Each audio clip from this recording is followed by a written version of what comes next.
Welcome to everybody who's joining us today. I think we've got a lot of people just joining on. So welcome to you wherever you are in the world. This is episode 4 of Peer-to-Peer, the Unblocked chat show, where we speak to entrepreneurs and CEOs about the businesses and technologies of the future. And I'm delighted to have with us today Oliver Von Landsberg-Sadie, who's the CEO of BCB Group. Welcome, Oliver. Thanks, Helen. I've known you for a while, Oliver, and what you've done has grown and changed quite a bit. So it'd be great if you would just start by introducing yourself and just say a little bit about BCB Group and what you do. Sure. Oliver Von Landsberg-Sadie, founder and CEO of BCB Group. We opened shop in 2017, initially servicing the kind of high net worth market, simply buying and selling crypto. But then hit some huge barriers when it came to the moving money bit of the equation. Every time you wanted to move anything meaningful, or even small in size, and if you were banked at a standard high street bank, those payments would get blocked, clients would get unbanked, and it was a major part of the infrastructure that was missing in the whole crypto space. And we as BCB got unbanked a couple of times as well, and we decided the only way to solve that problem is to actually provide that infrastructure, to invent and generate that infrastructure. So that's where we are today. I mean, it was it has been an evolution of identity from a place of liquidity to a place where providing the banking and payment rails for this part of the world. And for those unfamiliar with BCB, we are the banking and payments partner behind a number of UK and European exchanges, market makers, funds, that kind of thing, Bitstamp, it's B2C to that kind of, the GBP and Euro payment rails for that market. But so it was really how do we solve that first for ourselves, and then how do we open up that solution so that the whole market can benefit? It is in solving that infrastructural problem that has really defined our growth. Yeah, and it's amazing, really, because you've come from this kind of traditional background. You had 20 years in investment banking, and so I imagine a lot of your colleagues and friends sort of looked at you and said, what on earth are you doing, giving up this perfectly successful, probably highly paid career in investment banking to go and do a crypto startup? So what did people say to you when they did that, and what do they say to you now that in the last few weeks we've seen Bitcoin shooting up to nearly $60,000, although it's retrenched since then? It was quite it was quite a journey, I think. So we set up shop in the middle of 2017, but it was a side hustle because it wasn't generating that much revenue, and I needed to keep going with my salary. And then on Monday, the 4th of December, 2017, I resigned.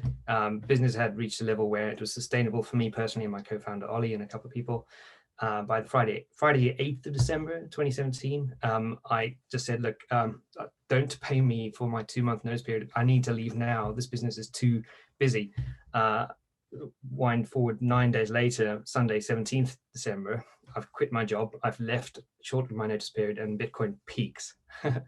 So yes, people are judging my my hasty exit from that world, and in that period we're probably rubbing their hands and going, yeah, I told you so. It's probably the other way around now. I think it peaked at just shy of 20K in December 2017. Now that's looking cheap, where we're kind of hovering around the 50K mark. So from a professional point of view, there was that outlook. What are you doing? This is nuts. You just jumped at the peak of a bubble. From a personal point of view, I said to my wife, look, we're going to have to deal with no income for about 3 months or so. 3 months became 6 months, became 12, became 18. And then we finally broke even a couple of years ago, and since then things have really taken off. But it's not been an easy ride, and that's the way with startups, right? It's never smooth sailing. It's never a walk in the park. We've certainly been on that roller coaster. Yeah, I think that's common to everyone who's, created any kind of startup in general, but particularly in the kind of cryptocurrency and blockchain world. It is the kind of, this year we've talked about the Corona coaster, but the crypto coaster has been going for a while longer. So, now we've got this very different situation. It really feels like, this year, maybe we are kind of going mainstream, which has been the kind of clarion cry. I've heard this kind of Bitcoin's going mainstream, I think every year since 2014, since I got into the Bitcoin world. But, we've had Tesla buying up this huge chunk of Bitcoin. We've had announcements from Amazon, MasterCard, various banks. So, do you think this is it? Is this the year that it really kind of takes off? Yeah, I really believe it is. Yeah, I think the fundamental shift in thinking is now evident. It's viewing this not as a speculative, geek playground, but as something to be taken seriously, something that actually does address some of the fundamental problems of the money system. Tesla's an interesting example because I'm beginning to cite Tesla a little less, not because I have huge respect for Tesla and for Elon Musk, but I'm reluctant to cite him too often because, at the same time he's pumping Bitcoin, he's also pumping doggy coin, which is so. But there are a number of serious players putting serious money into this.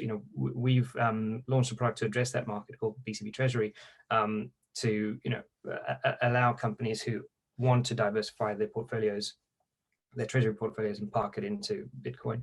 But I think that the biggest signals are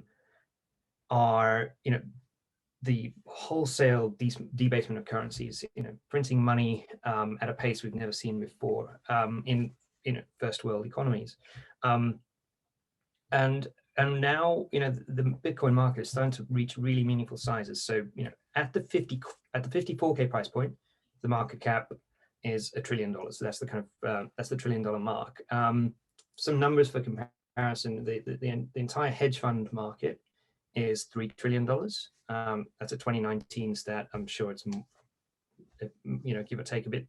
The pension fund market is $30 trillion. Now, if these fund markets, start to take even, the smallest interest of 5% or even a 2% interest, this becomes an extremely momentous volume driver. And we're seeing big funds and big companies putting meaningful positions here. So yes, I think this is absolutely the year of institutional awakening. Yeah, I think that's incredible when you look at the numbers in comparison, because it doesn't take much, does it, to sort of tip over. And people talked, I think, back in the sort of post-ICO days that this was the time that the institutional investors were going to get involved, but they didn't really, or only very few. Whereas now I think we're just seeing so many different factors, not just large corporations experimenting with their own digital currencies, but really the numbers, as you say, it's all about numbers, as coming from investment banking, and the numbers start to make sense at this level. So it'll be a kind of an interesting ride in 2021, I think. And I mean, I know from your point of view, you already spoke about obviously sort of having to, first of all, take that jump to be an entrepreneur, and then pivot the business quite a bit, and getting unbanked, which is, we sort of tend to think of unbanked as being people in developing countries, not British businesses. So what's been the biggest challenge? Obviously regulatory is another huge hurdle. Has that been the toughest thing for you as a crypto asset business? Yes, I think so for BCB, and also for so many of our peers in this market. The regulators are doing their best to catch up and keep up with the pace of evolution in the crypto market, but that's not an easy task.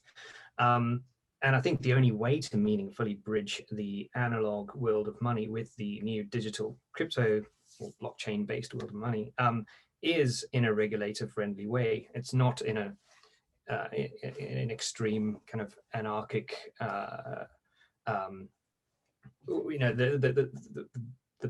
way forward is in the middle. It is being on side with regulators. So it has been a constant kind of, I guess, arms race. Companies innovating cool things in the crypto space, like yield products that are, based on stable coins, and regulators, still coming up with definitions for what these things are, finding out how they, still in definition of how they can protect consumers, and allow this market to grow in a way that promotes fairness and just market efficiency in general. So I think that the biggest hurdle is catching up and keeping up on the regulatory side, but we've seen material progress there. So I don't. There's no turning back. That momentum is there. It's only going to get easier, I think. And how do you think the industry has done in terms of kind of being good at explaining our terminology to the regulators? Because there is always a new term, isn't there? You sort of tell people, well, there's a stable coin, or there's DeFi, or there's yield farming, and there's always something else coming along. So it's hard for them to keep up. And that at the same time, we've got Janet Yellen and others sort of making somewhat disparaging comments about Bitcoin, saying it's inefficient, or it's still scammy, or it's in the sort of untrustworthy realm. So do you think the industry is good enough at explaining itself, or is it down to the regulators to really be better at what they do? It's a bit of both, but the industry doesn't help itself with some of these things. I think one of the biggest things to get momentum over the last couple of years, but especially this year, is non-fungible tokens. So you try to explain an NFT to a grey suited serious regulator or banker, and what are the examples that you got to fall back on? Well, CryptoKitties. It's not a shining endorsement of what the power of the idea of NFTs is. Or you've got this Russian guy who ate a live bat in front of the European Parliament and converted the video into an NFT. These are cool, funky things, but they don't do the industry favors in terms of illustrating these things as serious, useful things in the future. Just explain, in case anybody listening in doesn't know what a non-fungible token is. How would you describe it yourself? Well, it's probably easiest to describe it as in terms of what it's not. It's not a cryptocurrency, so you can't use it as a way to pay. It's not really a kind of a store of value like Bitcoin. It's more of a signed unit of intellectual property, like a piece of art, or a fraction of a piece of art. So I know the NBA have got the basketball organization in the US has got a slightly more serious or useful representation where they're tokenizing player cards. So it's it's a sort of proof of ownership in a way, isn't it? I guess that's probably exactly. the best way of describing it. And that could be you as a person even, or it could be an object that's valuable like art or a handbag or a bottle of wine or something else. Exactly. It solves the problem. I mean, it's one solution to the problem of digital piracy. There is a single digitally signed unit of IP that is perfectly traceable to every stakeholder in its creation and its ownership. And Yeah, and I think the implications of that are massive. We were speaking with Justin Bannon of Boson Protocol in our first episode about that and how it's going to impact on e-commerce and trade, and that non-fungible tokens will become far, far more prevalent for all kinds of reward schemes, and what we sort of use as vouchers now will become, tokenized items that we can either use for real world benefit or we can trade. So it's very big implications for the regulators. And I guess they're still thinking that this is all really just sort of alternative money, not thinking that this is a much bigger impact on the whole business world rather than just something that's financial or kind of money based regulation. So it is complicated, but nevertheless we hope that regulators will start to get on board.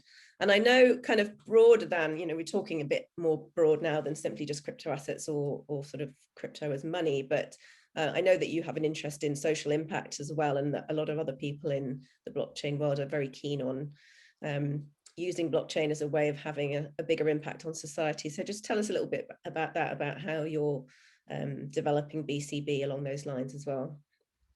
Sure.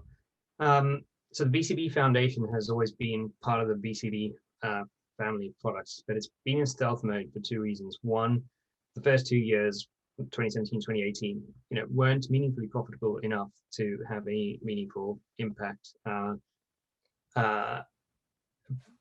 Things changed in 2020 and in 2021, and now that project is gaining more definition. But I think that the whole point of it is that what companies like us and many others in this market are realizing is that in this era, the number one priority of business can't be profitability for stakeholders, for shareholders. It has to be a balance of delivering value for shareholders, obviously, but delivering value for the world as well, and everything in between. So the chain of value starts at, well, the exec team, the stakeholders, the crew, the market, the industry, and the world. And I think if you're not giving back at each of those levels, then you'll find yourself with quite an outdated business model that's not going to be sustainable. So what we're trying to figure out is how do we clearly articulate our values and our purpose, and have that in sync with the specific industry that we're in and the infrastructure that we're building. What are our superpowers? How can they be used to, for example, the UN has set out a bunch of, I think 17 new sustainability goals. How can we use what we do and the impact that we have in the market to further that agenda? So a lot of that's still in definition, but the point is we have an opportunity to give back, and we ought to, and we'd be irresponsible if we didn't. Well, I admire you for doing that, and I think it is, as you say, becoming something that's not just sort of a nice thing to do. It should be integral to any good business. And there are many things that the crypto world can do. I mean, there are efficiencies just in terms of sending donations. I've kind of compared and contrast sending donations through sort of traditional means like just giving versus doing a crypto donation, and it's much quicker and cheaper and less hassle to do it through crypto donating. It's just that most people don't know how to do that, but if they learned that, then it would be a lot quicker. There's also, as you say, new wealth being generated by a new generation of younger people, particularly and entrepreneurs, and most of them do care about whether it's environmental issues or health or any number of other social issues, and to have a means for that wealth to be in some way shared with the rest of the world, I think is a very good thing. So I look forward to seeing what you end up doing with that. And I know you've got lots of ideas that are going in the background, but hopefully we'll have you back on the show later to tell us once that's more advanced. Yeah, I'd love to, sure. And what do you see in terms of the rest of the year coming up for crypto? Where do you think things are going? I mean, obviously we've kind of had this very exciting start to the year, not just in terms of price, but also a lot of big organizations and companies making announcements related to digital currency or to blockchain. So what will we see, do you think, by the end of the year? Let's look at it from a few angles. I think in terms of price action, I'm always hesitant to make predictions around that.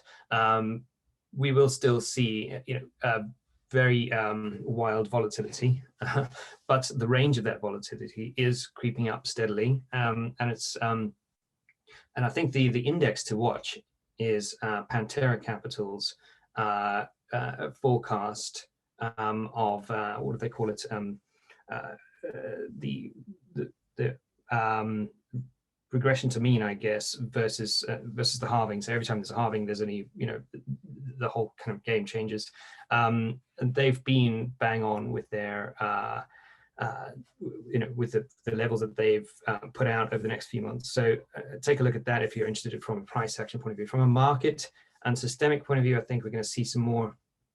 I've referred to NFTs. I think that's going to come up quite a lot. Using Bitcoin as superior form of money for companies' treasuries, I think that's going to see explosive growth this year. We've already seen, the examples we mentioned earlier, And we're seeing many inquiries now into getting in. And I guess from a more global regulatory point of view, the progress is steady. Regulators are, offering greater definition on these things, and are getting better at addressing the market. So, the only way is up from here. And what about the impact of central bank digital currencies? Because obviously, ever since Facebook announced Libra, which has now evolved into Diem, but that has had a big impact on kind of, first of all, awareness among regulators about cryptocurrencies, but also, lots of different countries experimenting with the idea of their own, whether it's a digital euro. I think the video that was leaked said, within the next 4 years, there would be a digital euro. Obviously, China's already pretty advanced with its plans. And Janet Yellen made a few comments about that as well, I think, the last few days. So what impact do you think that has? Is it sort of good or bad for Bitcoin? What good or bad for Bitcoin? I'll come back to that one, and first address, is it good or bad in general? I think I'm a little divided on CBDCs because on the one hand, you've got progress in the form of migration of money from analog to digital form in the simplest sense.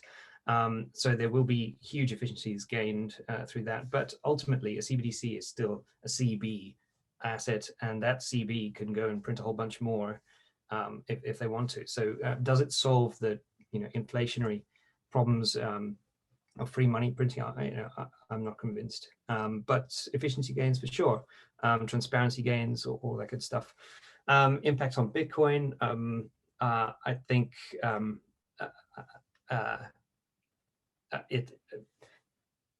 USD versus Bitcoin is the same conversation as USD CBDC versus Bitcoin. So I don't see it drastically distinguished from Bitcoin in terms of its correlation or impact. If anything, it'll stimulate growth by drawing attention to and raising awareness of this whole space. And what sort of impact do you think it has on the banking system, as in, the sort of retail banking system versus, the central banking system? Again, it's all operational efficiency. If you see the insides of the ops teams of mainstream banks, I think some people will be horrified. I recently had to move my house deposit into a new mortgage, and the telephone banking limit was 10K, the online banking limit was 20K, and the only way I could move more than 20K in one go was to send a fax with the details, or go in branch from 10 to 3 on the high street. So I'm not saying CBDCs or digital currencies will solve that problem necessarily, but the point there is that there is a massive archaic banking system right now, and there's a long way for that to go to, which represents itself that the huge market opportunity we all have here. Yeah. And how did you even find a fax? That's my next question. I don't have one. I had to ask around, and I found somebody who had one. I think you can do a sort of online faxing system now, but you have to buy these bulk packages. I found somebody who was older than me who had a fax machine. The only other place I know that uses faxes on a regular basis is, I think, in the European Parliament. You had to do a lot of faxing back when I worked in public policy. If you wanted to send an invitation to an MEP, it was all done by fax. So hopefully that's changed by now, but we're doing everything by email, at least, let's hope. And so, just to come to a close, because we're coming to the end, do ask questions. People want to put questions in the chat, people that are listening in, but I just sort of had a final question, which I've been asking everybody, because the last year has been so tough, I think, for all of us, but especially for entrepreneurs. I know Sorcha, who's listening in, I think her family business has pivoted something like 6 times in the last year. So I'm asking everybody what they're doing to sort of stay sane, stay inspired, stay positive, and kind of keep on leading and innovating with what they do. So have you got any personal tips? I mean, it can be anything from online yoga to music to walking to podcasts. So what I think this whole pandemic era has opened the opportunity for so many people who've now grown accustomed to the whole work from home lifestyle is the time that it opens up that you were otherwise spent commuting. You know, some people were prepared to sacrifice 2 to 3 hours per day on that train journey or that car journey. So not having that for us, and for me in particular, has got me seriously into running, which my wife is always into. But you know, so for the last 12 months or so, I've been running like crazy in those times that I would otherwise have been stuck on a train underneath somebody's armpit, given my just stature. And you know, that doesn't have, you know, that's a meditative time, but it's also a hugely useful time to catch up on those podcasts and on those kind of audio books. So that's what's kept me sane. I'm probably not alone there. I think people, you know, have, as you say, gone to yoga or some kind of other pursuit in this, you know, in this time that's been kind of opened up for us. Yeah, I've known a lot of Couch to 5K adopters, I think, over the last 12 months. So we're definitely not alone. I've got a question come in here from Ariel, who says, do you see any evidence that non-USD CBDCs will succeed in their goal to disintermediate the dollar in the domain of cross-border payments, and specifically in regard to foreign remittances? Thanks, Ariel. That's a cool question. I think first of all, we've got a way to go before we get to non-USD CBDCs. I think there's an intermediate step missing, which is getting non-USD stablecoins. There are a couple of initiatives out there for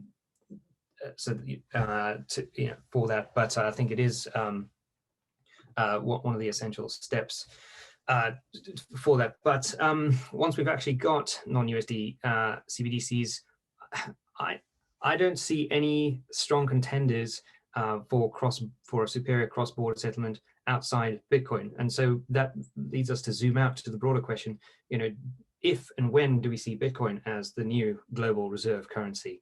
I'm definitely on the side of the fence which believes it will be the new global reserve currency. Whether it's in 10 years or 20 years is TBC. But I can't see a non-USD CBDC playing that role between here and Bitcoin. And he's got a follow-up question. He says, how about DCEP?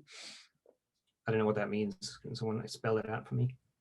I don't know what it means either. Maybe you can elaborate, Ariel, in the comments. Eleanor's asking, what steps is your company taking to make cryptocurrencies mainstream? Is that a focus for you in terms of your sort of marketing and other activities? Yeah, for sure. I think our approach is always, well, in the beginning, our approach was B2C. It was providing a much more informed experience for high net worth people or you know, retail in general to enter crypto markets, to not treat it as a casino and to understand the risks around it. When we switched to B2B, it was a choice which was driven by the extra leverage that offers by enabling other businesses who themselves are B2C. We have a much better chance of creating that impact, of bringing cryptocurrencies mainstream. So if we can empower the payments behind, for example, BitPay or MoonPay, these merchant payment solutions that where they enable merchants to take cryptocurrencies and as form of payment, you know, that is supporting cryptocurrency mainstream evolution, but you know, by laying the pipes for that to happen. So that's our approach. It's B2B to C. Sure. And Ariel's just clarified that DCEP is the acronym for China's central bank digital currency, which I hadn't actually realized that was the acronym for it either, so apologies. And they've got live pilots in 3 cities in China with the intent to fund foreign infrastructure projects with it, bypassing the dollar when making overseas investments. So that was kind of where his question was coming from. Sure. I can't give you a terribly well-informed answer on that. I haven't kept my finger on the pulse too much on that. What I have noticed is that you know, China has been a few steps ahead of us in retail payment space, and they were on WeChat and other platforms making payments and going about their daily lives without a debit card in sight, you know, long before any of us will. So in terms of, but the thing about China is it is so insular, it is so strongly fenced, that's, its own success is its own barrier for being mainstream for the rest of the world. Thank you so much. Well, we're coming to the end of the time, so I'm going to just end by thanking everyone for joining us today. Thanking you, Oliver, for being here and for giving us your insights. I think 2021 is going to be a very, very interesting year for crypto. So I'm going to be keeping my eye on the charts and on the progress of BCB Group as a company as well. Our next episode is going to be on the 10th of March. We're going to be talking about quite a different subject. We'll be speaking to Pierre Bourque, who's the founder of Bloodflow, which is a blockchain startup that's aiming to end the global shortage of donated plasma, which is a very relevant topic for our time. He himself tried to donate and found out it wasn't actually possible. And so he's trying to create a business that will keep track not only of what products are available, but also how you can donate. So thanks to everybody for joining, and we'll see you next time on our next episode of Peer to Peer. Thanks, Helen. That was awesome.